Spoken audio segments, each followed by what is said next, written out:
नमस्कार दोस्तों, मैं हूं सुरेश गुप्ता। आप सभी का स्वागत है मेरे चैनल पर।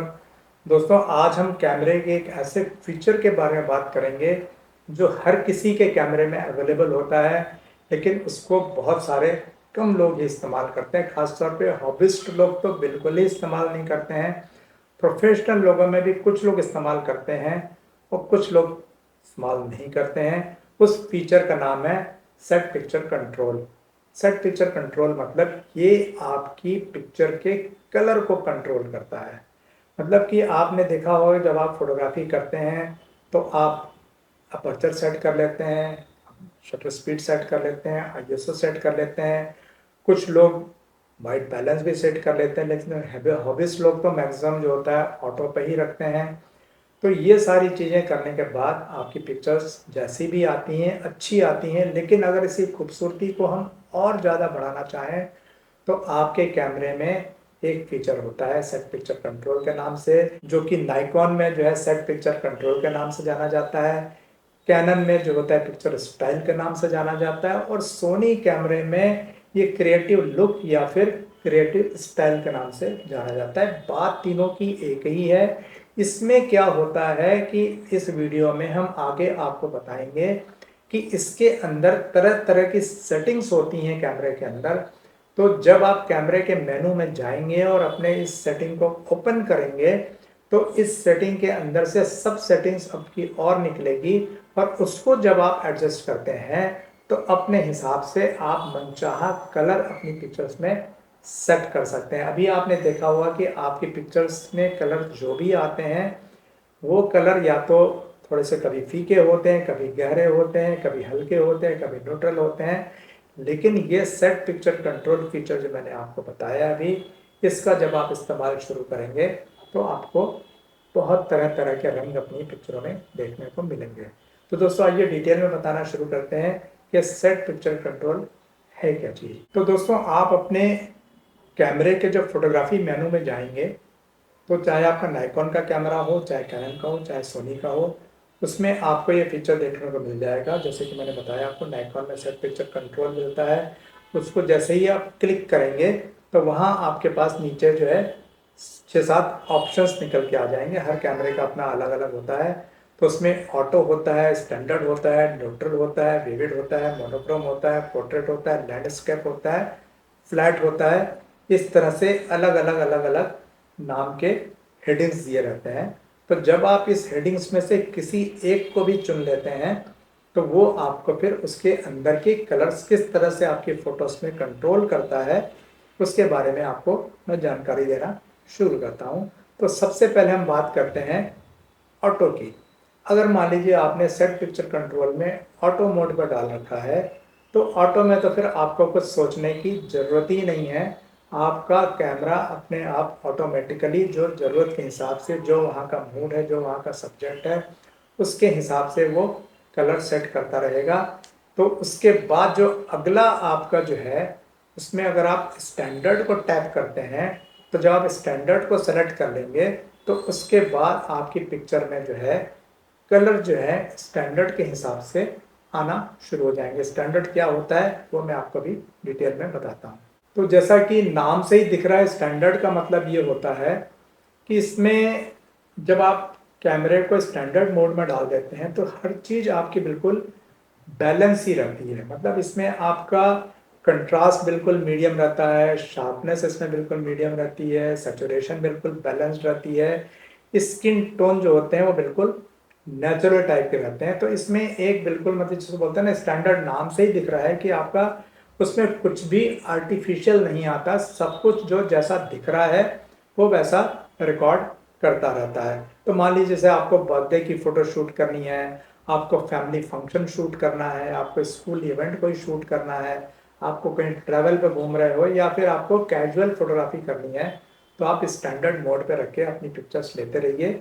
आपकी पिक्चर बिल्कुल बढ़िया तरीके से सब कुछ बैलेंस उसमें आता रहेगा और अच्छी पिक्चर्स आती रहेंगी। दोस्तों, इसके नीचे जब आप जाएंगे तो आपको वहाँ पर न्यूट्रल पिक्चर कंट्रोल मिलेगा। न्यूट्रल पिक्चर कंट्रोल का मतलब क्या होता है कि ये वाला जो सेटिंग होता है इसमें आपके कलर जो हैं थोड़े से दबने शुरू हो जाते हैं। मतलब इसमें कंट्रास्ट कम हो जाएगा, कलर भी थोड़े से फीके हो जाएंगे, शार्पनेस भी थोड़ी कम हो जाती है। तो पहली नज़र में आपको ये फ़ोटो जो है फीकी लगने लगती है। लेकिन बेसिकली इसकी इम्पोर्टेंस सबसे ज़्यादा उनको है जो लोग रॉ में शूट करते हैं और बाद में कलर को अपने हिसाब से एडजस्ट करते हैं, तो उनको वहाँ पर कलर एडजस्ट करने का पूरा मौका मिलता है, क्योंकि ऐसी पिक्चर्स में डिटेलिंग मैक्सिमम आती है। तो डिटेलिंग के बाद में जब वो पोस्ट प्रोसेसिंग करते हैं कलर्स के साथ में, तो उनके हिसाब से पिक्चर जो है सबसे अच्छी निकल कर आती है। तो आप ये कह सकते हैं कि वेडिंग फोटोग्राफर्स का जो है ये सबसे ज़्यादा पसंदीदा मोड है। मैक्सिमम वेडिंग फोटोग्राफर जो है अपनी पिक्चर्स इस वाले मोड पे ही लेते हैं, खासकर वो फोटोग्राफर जो थोड़े एक्सपीरियंस्ड हैं, जिनको पोस्ट प्रोसेसिंग की नॉलेज अच्छी है, तो वो अपनी फोटोग्राफी पूरी रॉ में करते हैं और अपने उसको न्यूट्रल मोड पे रख के पिक्चर्स को लेते हैं। अब अगला मोड है पोर्ट्रेट मोड।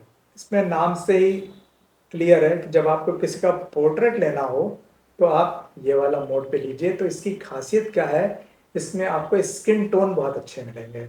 स्किन टोन अच्छे मिलेंगे मतलब आपका चेहरा सॉफ्ट आएगा, थोड़ा सा कंट्रास्ट भी थोड़ा सा कम आ जाएगा, कलर जो है बड़े नेचुरल से लगेंगे और चेहरे के जो डिटेल्स है ना वो बहुत अच्छे आएंगे। तो बेसिकली अगर मान लीजिए आपने कोई वेडिंग फंक्शन अटेंड कर रहे हो, वहाँ पे अगर आपको दूल्हा दुल्हन का पोर्ट्रेट लेना हो या किसी बच्चे का पोर्ट्रेट या कहीं भी आपको इस तरह की जो है कपल शूट करना हो, वहाँ पर अगर आप पोर्ट्रेट मोड पे अगर पिक्चर लगाकर फोटोज खींचेंगे तो आपके उसमें कलर्स जो है और ज़्यादा निखर के आएंगे। दोस्तों अगली बात करते हैं हम लैंडस्केप मोड की।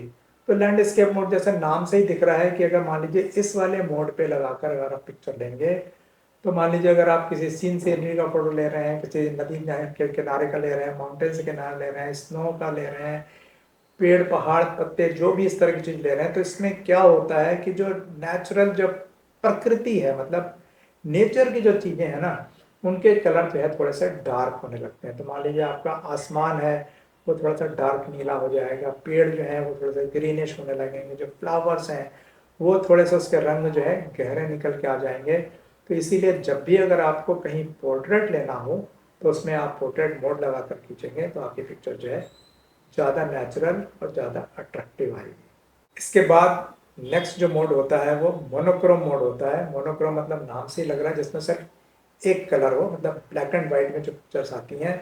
तो ब्लैक एंड वाइट जो किसी ज़माने में जो आती थी पिक्चर, वैसी पिक्चर तो आएगी ही आएगी, लेकिन साथ में इसमें आपके पास तरह तरह के फिल्टर लगाने का भी प्रोविज़न रहता है। जैसे येलो फिल्टर है, ऑरेंज फिल्टर है, रेड फिल्टर है, ग्रीन फिल्टर है। इनके साथ में पिक्चर्स कैसी आती हैं वैसी पिक्चर्स आप इसके अंदर से अचीव ले सकते हैं। और इसके अलावा आप जो है सीपिया ब्लू और सियान कलर का जो है कलर टोन भी ला सकते हैं। ब्लैक एंड वाइट पिक्चर जो हमारे जो सीनियर फोटोग्राफर्स हैं जिन्होंने 70s या 80s में फोटोग्राफी की होगी, उनको याद होगा उस समय सीपिया और ब्लू और सियान टोन जो है बहुत पसंद किया जाता था। तो हम लोग पहले ब्लैक एंड वाइट पिक्चर बनाते थे और उसके बाद फिर उसको सीपिया या सियान या ब्लू कलर में डेवलप करते थे। उसके अलग से हमारे पास पिक्सल्स आते थे जिसमें डालने के बाद वो पिक्चर जो है उस रंग में कन्वर्ट हो जाती थी। तो आज आपको इलेक्ट्रॉनिक और डिजिटल तरीके से अपनी पिक्चर्स को इस तरह का टोन देने का मौका मिलेगा। और ख़ास तौर पर देखिएगा आप कि ब्लैक एंड वाइट फ़ोटो कभी जब हम जानबूझ के लेते हैं ना तो वो बहुत सुंदर दिखाई देती है। ख़ास तौर पे दोस्तों यहाँ पे मैं आपको टिप दे रहा हूँ, जहाँ लो लाइट हो और जहाँ आपको लगे कि मेरी पिक्चर में जो है नॉइस आने के चांसेस ज़्यादा हैं, तो उस केस में आप अपने पिक्चर को ब्लैक एंड वाइट में कन्वर्ट कर दीजिए। अगर आप ब्लैक एंड वाइट में पिक्चर लेंगे तो आपकी पिक्चर का जो ग्रेन्स है वो विजिबल नहीं लगेगा और दिखेगा भी तो सुंदर ही लगेगा, बुरा नहीं लगेगा। उसके बाद कुछ कैमरों में एक फ्लैट पिक्चर कंट्रोल भी होता है, जो सारे कैमरों में नहीं होता है लेकिन कुछ कैमरों में होता है, एडवांस कैमरों में होता है। तो ये आपके वीडियो क्रिएटर्स जो होते हैं ना उनका सबसे मन पसंदीदा मोड होता है। इसमें क्या होता है कि कंट्रास्ट बहुत कम हो जाता है, सैचुरेशन भी कम हो जाता है, हाईलाइट और शेडो दोनों की जानकारी जो है बनी रहती है, मतलब उसमें डिटेल्स आपको पूरे मिलेंगे। ये थोड़ा थोड़ा कुछ कह सकते हैं कि न्यूट्रल से मिलता जुलता फीचर है। तो इसमें आपको पहली नज़र में वीडियो बिल्कुल फीका लगेगा, लेकिन उसके बाद जो हमारे जो एक्सपर्ट्स होते हैं जब वो कलर ग्रेडिंग का काम करते हैं ना, तो कलर ग्रेडिंग के बाद आपके वीडियो में जो है पेंटिंग होना शुरू हो जाती है, कलर भरने शुरू हो जाते हैं। तो जब आपका फ्लैट पिक्चर कंट्रोल के साथ में वीडियो लेने के बाद में जब उसमें जो कलर ग्रेडिंग कर दी जाती है तो वीडियो आपका बहुत ही खूबसूरत बन के निकल के आता है। तो दोस्तों ये तो बात थी आपके डिफरेंट डिफरेंट पिक्चर कंट्रोल्स की। अब जितने भी कंट्रोल्स हमने बताए हैं आपको, इन सबको जब आप टैप करेंगे तो हर एक पिक्चर कंट्रोल के अंदर आपको 5-6 अलग अलग उसकी सेटिंग्स मिलेंगी।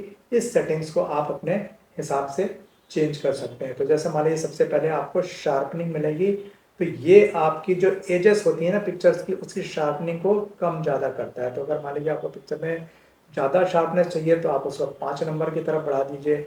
अगर आपको शार्पनेस कम करनी रहती है तो आप उसको 0 की तरफ बढ़ा दीजिए। तो मान लीजिए अगर आप शार्प कम रखेंगे तो पिक्चर आपको सॉफ्ट दिखेगी। अगर आपने शार्पनेस बढ़ा दी, 5 के आसपास कर दी, तो पिक्चर आपकी क्रिस्प लगने लग जाएगी। लेकिन ये ध्यान रखिएगा कि बहुत ज़्यादा शार्पनिंग करने से पिक्चर आर्टिफिशियल से लगने लग जाती है। तो वेडिंग वगैरह में आप शार्पनिंग थोड़ी सी मॉडरेट ही रखिएगा। देन इसमें सेकंड जो सेटिंग होती है वो होती है mid range sharpening. Mid range sharpening मतलब होता है कि इसमें जो आपको टेक्सचर वगैरह की शार्पनिंग दिखानी है, जैसे कपड़े हो गए या बाल है, या मान लीजिए किसी पपी का या किसी ऐसे पेट एनिमल्स की आप फोटो खींच रहे हैं कि उसका एक एक जो रुआं दिखाई देने लग जाए, तो वहाँ पर आपकी मिड रेंज शार्पनिंग जो टूल होता है वो काम आता है। या आपको पत्तियों की डिटेल दिखानी है, आपको रॉक्स के डिटेल दिखाने हो, वहाँ पर इसमें जो है आपको इस वाले जो आपका मोड है उसकी ज़रूरत पड़ती है। इसमें आप जैसे अगर हायर पे चले जाते हैं तो आपको शार्पनिंग ज़्यादा दिखाई देगी, लोअर पे रहते हैं तो आपकी शार्पनिंग कम हो जाएगी। इसके बाद जो नेक्स्ट आपका जो आइटम होता है वो होता है क्लैरिटी का। तो ये एक लोकल कंट्रास्ट को बढ़ाता है। क्लैरिटी बढ़ाने से क्या होता है, जैसे बादल हो गया, रॉक्स हो गए, लकड़ी हो गई, टेक्सचर हो गए, ये सारी चीज़ें जो है ना थोड़ा सा उभर के आ जाती हैं और आपको और ज़्यादा आकर्षक लगने लगती हैं। तो इसमें भी वही है कि जैसे अगर आपने 5 की तरफ बढ़ा दिया इसको तो और ज़्यादा उसमें कंट्रास्ट आ जाएगा, थोड़ा सा शार्पनेस आ जाएगी। जितना आप 1 की तरफ रखेंगे या 0 की तरफ रखेंगे तो उसमें आपकी शार्पनेस जो है थोड़ी सी कम रहेगी। लेकिन अगर आपने पोर्ट्रेट में इसको कर दिया तो पोर्ट्रेट में कभी भी इस तरह का फीचर यूज़ करने की गलती मत करिएगा। पोर्ट्रेट में अगर मान लीजिए इसको आपने 5 के आसपास कर दिया या 4 के आसपास कर दिया तो पिक्चर आपकी जो थोड़ी सी हार्ड लगने लगेगी। तो पोर्ट्रेट लेते समय इसको आप जितना आप मीडियम रखेंगे, मतलब 2 से 3 के बीच में रखिएगा, तो आपके पोर्ट्रेट बहुत अच्छे आएंगे। अब इसके बाद होता है कंट्रास्ट। ये एक बहुत इम्पॉर्टेंट सेटिंग है, हर फीचर के अंदर मिलेगी, चाहे आपका विविड हो, चाहे आपका स्टैंडर्ड हो, चाहे वो मोनोक्रोम हो, चाहे कोई सी भी सेटिंग हो, उसके अंदर जो कंट्रास्ट है उसको सही तरीके से सेट करना बहुत ज़रूरी है। तो अगर मान लीजिए कंट्रास्ट आपने बढ़ा दिया तो डार्क एरिया ज़्यादा डार्क लगने लगेगा और लाइट एरिया ज़्यादा लाइट लगने लगेगा। तो इसमें भी अगर आप देखेंगे तो आर्किटेक्चर वगैरह की जब आप फोटोज़ खींचेंगे तो आपको कंट्रास्ट बढ़ाने से फ़ायदा मिलेगा। इवन आपके बर्डिंग जो लोग करते हैं या वाइल्ड एनिमल्स की जो शूटिंग करते हैं उनके लिए भी हाई कंट्रास्ट पे पिक्चर लेना अच्छा लगेगा। लेकिन आपको जब आप ह्यूमन बीइंग को पिक्चर लेते हैं, आप पोर्ट्रेट लेते हैं, वेडिंग वगैरह की फोटो लेते हैं, वहाँ आप कंट्रास्ट बढ़ा के मत पिक्चर लीजिए। कंट्रास्ट बढ़ाने से आपकी पिक्चर जो है आर्टिफिशियल लगने लगेगी। तो आप इस तरह के पिक्चर्स में कंट्रास्ट को हमेशा मीडियम पे 3 नंबर पे रखिएगा। बाकी जो मैंने बताया आपको, जैसे वाइल्ड लाइफ करते हैं या बर्डिंग करते हैं, उसमें आप 4-5 कर सकते हैं। आर्किटेक्चर में भी आप इसको 4-5 कर सकते हैं। अब इसके बाद एक और सेटिंग रहती है, वो ब्राइटनेस के नाम से रहती है। अब यहाँ पर ये देखिएगा, ब्राइटनेस जो होती है ना वो एक्सपोजर नहीं बदलती। जैसे मान लीजिए हम अपर्चर बढ़ा देते हैं तो पिक्चर ब्राइट हो जाती है, अपर्चर लो कर देते हैं तो ब्राइटनेस कम हो जाती है, शटर स्पीड बढ़ा देते हैं तो पिक्चर कम अंदर मतलब लेस एक्सपोज रहती है, और शटर स्पीड को स्लो कर देते हैं ब्राइटनेस बढ़ जाती है। मतलब एक्सपोजर बढ़ाने से ब्राइटनेस बढ़ती है और एक्सपोजर घटाने से ब्राइटनेस कम हो जाती है। लेकिन इसमें वो चीज़ नहीं है, एक्सपोजर आपका चेंज नहीं होगा, आपके पिक्चर की अपील जो होती है ना उसमें एक्सपोजर तो सही रहेगा, बस थोड़ी सी चमकीली चीज़ें जो ज़्यादा चमक जाएंगी और दबी हुई चीज़ जो है थोड़ी सी दब जाएंगी। तो इस तरह से जो ब्राइटनेस होती है ना, एक ओवरऑल उसकी जो एक फ्रेम की ब्राइटनेस बढ़ जाती है, एक्सपोजर में किसी तरह का कोई चेंज नहीं आता। तो इसमें अगर आप 4 और 5 पे रख के अगर पिक्चर्स लेंगे तो पिक्चर आपको थोड़ा सा और चमकीली इसमें नजर आ रहा है कि देन अगेन आपका जो है पोर्ट्रेट में लेने से फ़ायदा नहीं है। लेकिन जैसे मान लीजिए आप नाइट फोटोग्राफी करते हैं या इस तरह की कोई लैंडस्केपिंग रात के समय में करते हैं, वहाँ पे अगर थोड़ी सी अगर आप ब्राइटनेस बढ़ा के पिक्चर्स लेंगे तो आपकी नाइट फोटोग्राफी जो है बहुत अच्छी निकल कर आएगी। देन नेक्स्ट आइटम है सैचुरेशन कंट्रोल। सैचुरेशन में भी क्या होता है, ये आपके बेसिकली जो कलर्स हैं उसको कंट्रोल करता है अपने तरीके से। तो अगर मान लीजिए रंग को गहरा करता है और रंग को हल्का करता है।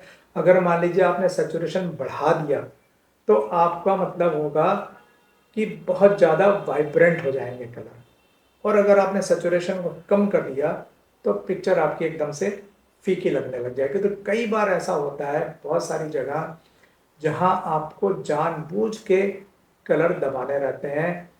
फर्ज कीजिए कि आप किसी ऐसी जगह पे गए हैं, मान लीजिए आप किसी मैयत की फ़ोटो खींचने गए हैं जहां आप नहीं चाहते कि लोगों के कपड़े बहुत ज़्यादा वाइब्रेंट नज़र आए, वहाँ का माहौल बहुत ज़्यादा वाइब्रेंट नज़र आए, आपको हर चीज़ थोड़ी सी डल दिखानी हो, तो वहाँ पे सैचुरेशन को जितना आप कम कर देंगे, या कोई भी ऐसी जगह है जहाँ आपको मतलब चीज़ों में वाइब्रेंट नहीं बताना है, वहाँ आप सैचुरेशन को कम कर दीजिए। तो जैसे ही आप सैचुरेशन कम करेंगे, 1 या 2 के आसपास, इवन 0 कर देंगे, तो कलर आपके जो है बहुत ज़्यादा दब जाएंगे और पिक्चर थोड़ी सी फीकी सी लगने लगेगी। तो दोस्तों ये तो थे अलग अलग एग्जाम्पल कि आपका पिक्चर कंट्रोल क्या होता है और हर पिक्चर कंट्रोल के अंदर सेटिंग क्या क्या होती है। अब इन वाली सेटिंग्स को हम आपको फील्ड में आप कैसे इस्तेमाल करेंगे उससे कुछ एग्जांपल देके बताते हैं। तो दोस्तों मान लीजिए अगर आप किसी शादी में दूल्हा दुल्हन की फोटो ले रहे हैं तो एक अच्छा कॉम्बिनेशन हो सकता है कि पिक्चर कंट्रोल आप पोर्ट्रेट पर रख दीजिए, शार्पनेस आप उसकी मीडियम पर रख दीजिए, क्लैरिटी आप उसकी लिटिल लो कर दीजिए, कंट्रास्ट उसका आप मीडियम कर दीजिए, और सैचुरेशन जो है आप उसका स्लाइड हाई कर दीजिए। तो इसमें क्या होगा, आपका जो स्किन टोन है वो बिल्कुल सही निकल कर आएगा, जो आपका पोर्ट्रेट का जो शार्पनेस है वो बिल्कुल मीडियम रहेगी, और आपके कपड़ों का कलर जो है वो थोड़ा सा उसके रंग जो है और निखर कर आ जाएंगे। और इसमें सबसे बड़ी खासियत ये होगी कि आपके कपल का जो स्किन टोन है वो बिल्कुल नॉर्मल दिखाई देगा। अब मान लीजिए अगला बताते हैं आपको कि मान लीजिए आप कश्मीर गए हुए हैं या स्विट्जरलैंड गए हुए हैं या कोई भी ऐसी जगह पे गए हैं जहाँ पे कि सीनरीज बहुत अच्छी है, बैकग्राउंड बहुत अच्छा दिखाई दे रहा है, वादियाँ बहुत खूबसूरत दिख रही हैं, और आपको वहाँ पे लैंडस्केप शूट करने का मन कर रहा हो, तो पिक्चर कंट्रोल को आप लैंडस्केप में डाल दीजिए, शार्पनेस थोड़ा सा बढ़ा दीजिए, क्लैरिटी भी थोड़ा सा बढ़ा दीजिए, और सैचुरेशन को भी आप बढ़ा दीजिए। तो इससे क्या होगा, आपका पहाड़ हो गया, आसमान हो गया, पेड़ पौधे हो गए, रॉक्स हो गई, पानी हो गया, ये सब कुछ जो है वाइब्रेंट बन के दिखाई देगा और आपका जो लैंडस्केप है बहुत ही सुंदर निकल कर आएगा। अब एक और इम्पॉर्टेंट चीज़ बता रहा हूँ खासतौर पे उन लोगों के लिए जो थोड़े से एक्सपर्ट फोटोग्राफर्स हैं और एडिटिंग करना जानते हैं, पोस्ट प्रोसेसिंग करना जानते हैं। तो अगर आप रॉ में वेडिंग शूट कर रहे हैं और बाद में अगर आप एडिटिंग करना चाहते हैं तो उस केस में आप अपना पिक्चर कंट्रोल जो है न्यूट्रल में रखिए, कंट्रास्ट को थोड़ा सा कम कर दीजिए, सैचुरेशन को थोड़ा सा कम कर दीजिए, और मॉडरेट शार्पनिंग करिए। और इसको जो है बिल्कुल सबसे सेफेस्ट माना जाता है। इसमें आपकी जो डिटेल्स हैं, शेडोज और हाइलाइट्स जो है बहुत अच्छे रिकॉर्ड होंगे, और इसको जब आप पोस्ट प्रोसेसिंग में अपने तरीके से उभारना चाहेंगे तो एक एक चीज़ जो है बहुत सही तरीके से आएंगे और सारे कलर जो है बहुत अच्छी तरह से निकल के आएंगे और आपका जो है बहुत ही खूबसूरत फोटो बन के निकले। तो दोस्तों उसी तरह से अगर आप प्रोफेशनल वीडियो बना रहे हैं तो पिक्चर कंट्रोल का आप फ्लैट पे कर दीजिए, और उसके बाद कंट्रास्ट को भी कम कर दीजिए, सैचुरेशन को भी कम कर दीजिए, शार्पनेस को भी कम कर दीजिए, और बाद में जब आप उसमें कलर ग्रेडिंग ऐड करेंगे तो फिर आपको आपका मनचाहा कलर मिल जाएगा। तो दोस्तों अगर आप बिगिनर हैं तो मैं आपको यही सजेस्ट करूंगा कि आप ऑटो से ही शुरू कीजिए, और उसके बाद आप फ्री टाइम में कोई सा भी एक ऑब्जेक्ट अपने सामने रख लीजिए, किसी को बिठा दीजिए, या कोई नहीं मिलता तो आप कोई पेड़ पौधे ले लीजिए, फूल पत्ती ले लीजिए, और उसकी पिक्चर्स आपको जितने तरीके मैंने बताए हैं उस तरीके से अलग अलग पिक्चर कंट्रोल पर अलग अलग सेटिंग्स लगाकर खींचना शुरू कर दीजिए। आप एक कॉपी पेंसिल रखिए और आपका फोटो फ्रेम का जो नंबर है वो लिखते जाइए और आपने क्या सेटिंग लगाई है वो लिखते जाइए। आपके पास कम से कम 50-60 फोटोज़ का एक कलेक्शन आ जाएगा और उसको आप देखिए एक एक फोटो को ध्यान से कि किस किस फोटो में क्या क्या लगाने से क्या क्या फ़र्क आएगा। आपको तब जाके सही तरीके से समझ में आएगा कि पिक्चर कंट्रोल होता क्या है। आपने ये वीडियो देखा, सुबह तक आप सब भूल जाएंगे, आपको कुछ याद नहीं रहेगा। इसलिए मैं अपने सारे व्यूअर्स को बोलता हूँ कि हर वीडियो को देखने के बाद इमीडिएटली आप अपना कैमरा उठाइए और जो जो बताया गया है उसको अपने तरीके से इम्प्लीमेंट करने की कोशिश करिए। तब जाके आपको सही तरीके से वो थ्योरी भी समझ में आएगी और उसका प्रैक्टिकल भी समझ में आएगा। तो दोस्तों, उम्मीद करते हैं कि आज का ये पिक्चर कंट्रोल का सब्जेक्ट आपको थोड़ा सा नया लगा होगा, लेकिन पसंद जरूर आया होगा, समझ में भी जरूर आया होगा। अगर अभी भी आपके कोई क्वेश्चन है इससे लेके तो आप कमेंट बॉक्स में हमसे ज़रूर पूछिएगा, हम आपको जवाब देने की कोशिश करेंगे। तो आज के वीडियो को यही ख़त्म करते हैं। अगर आपको वीडियो पसंद आया हो तो इसे लाइक ज़रूर कीजिएगा। अगर आपको लगता है कि अपने दोस्तों से शेयर करने से उनसे भी फ़ायदा हो सकता है तो उनसे शेयर भी ज़रूर कीजिएगा। तो मिलते हैं अगले वीडियो में किसी नए टॉपिक के साथ। तब तक के लिए नमस्ते, जय हिंद।